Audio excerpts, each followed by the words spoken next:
दशक चौथा समास नववा आत्मनिवेदन भक्ती निरूपण.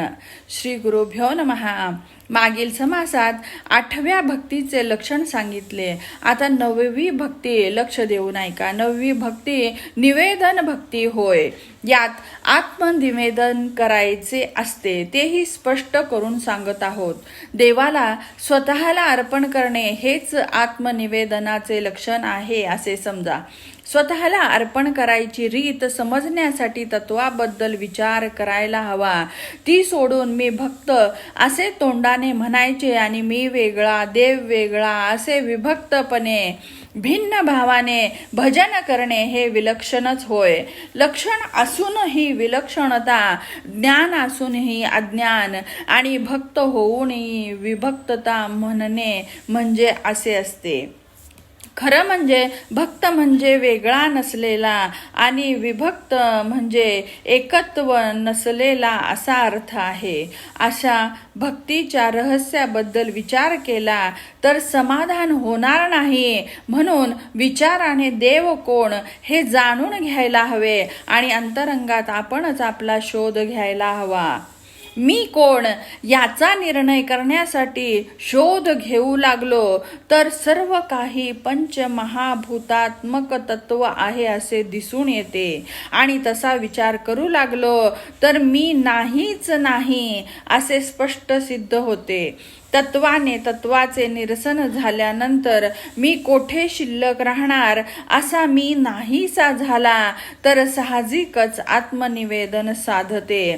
अथवा आणखी एक रीत आहे ती म्हणजे या सर्वांचा तत्वरूपाने भास झाला तरी विवेकाने पाहिले तर ते नाहीसे होते. असे प्रकृतीचे निरसन झाल्यावर आत्मा एकच उरत असल्याने तेथे मी कोठून येणार.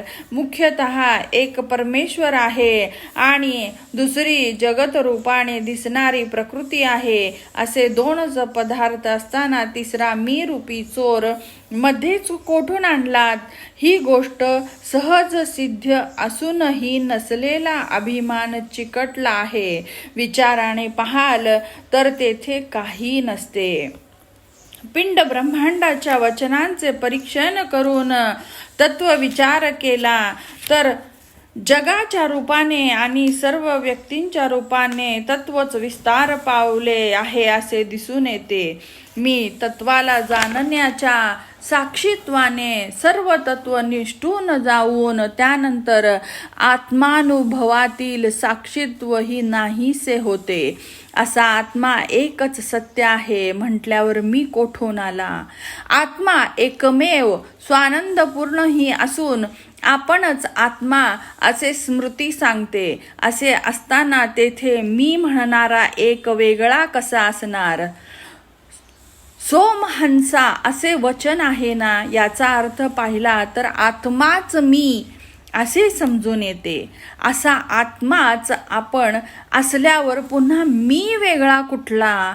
आत्मा निर्गुण निरंजन असून त्याच्याबरोबर अनन्य होऊन राहावे असे सांगितले आहे. अनन्यता म्हणजे अन्य होऊन न राहणे असा अर्थ आहे. असे असताना तेथे आपण कोठून येतो.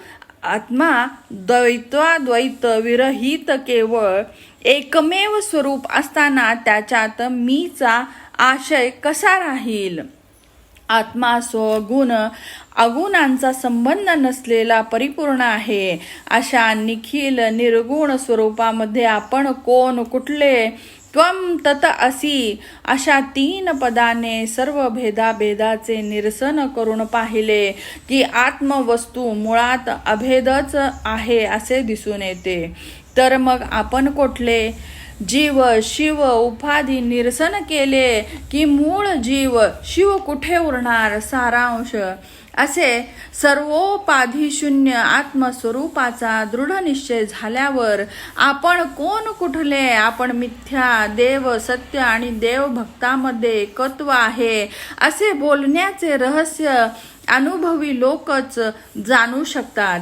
यालाच ज्ञानी पुरुषांची समाधान स्थिती असलेली आत्मनिवेदन भक्ती म्हणावे. येथे 9व्या भक्तीचे लक्षण निरूपण संपले.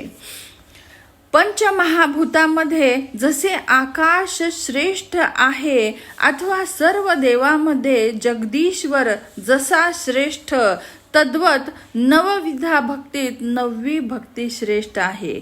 9वी भक्ती असलेली आत्मनिवेदन भक्ती घडली नाही तर जन्म मरण चुकणार नाही. हे वाक्य सत्य सत्य प्रमाण आहे, हे कदापि खोटे नाही. आतापर्यंत वर्णन केलेली नवविधा भक्ती केली तर सायुज्य मुक्ती मिळते. सायुज्य मुक्तीला कल्पांत काळीही च्युती नाही. उरलेल्या 3 भक्तींना च्युती असून सायुज्य मुक्ती मात्र शाश्वत आहे. तिन्ही लोक नाश पावले तरीही सायुज्य चळत नाही. एकूण 4 मुक्ती आहेत असे वेदशास्त्र सांगतात ना, त्यातील पहिल्या 3 नाश पावतात, 4थी नाश रहित आहे. पहिली सलोकता मुक्ती, दुसरी समीपता मुक्ती, तिसरी स्वरूपता मुक्ती आणि 4थी सायुज्य मुक्ती, अशा 4 मुक्ती असून त्या भगवंताच्या भक्तीने मनुष्याला प्राप्त होतात. या चतुर्विध मुक्तीबद्दल पुढील समासात विवरण करीत आहोत. श्रोतेजनांनी ते श्रवण करावे. इति श्रीदासबोधे गुरुशिष्य संवादे चतुर्थदशके आत्मनिवेदन भक्ती निरूपणं नाम 9मा समासः.